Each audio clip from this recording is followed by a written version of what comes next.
Guys, at ito guys ang ating chicken na 2 piraso na fresh.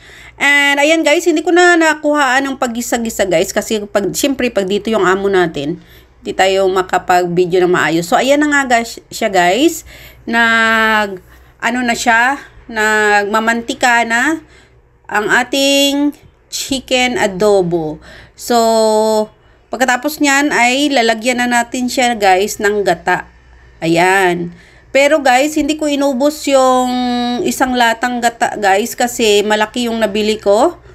So, pero pwede naman guys na ubusin nyo kung gusto nyo. Pero sa akin kasi is, hindi ko na inubos kasi nga, ano lang yung chicken. 2 piraso siya pero hindi siya sobrang laki. So, ayan guys, halu-haluin lang natin pero wag na nating takpan guys kasi mas masarap ang gata pag hindi siya na yung kumulo siya guys na bibilog yung gata natin. Hindi na yan masarap. So kailangan na hindi bibilog yung gata natin. So ayan na nga guys, at lutong-luto na ang ating chicken adobo sa gata. So ayan, may sili tayong nilagay. At ayan, nagmamantika na talaga siya guys. So ito ay sobrang sarap. Itong ulam namin guys sa January 1, New Year.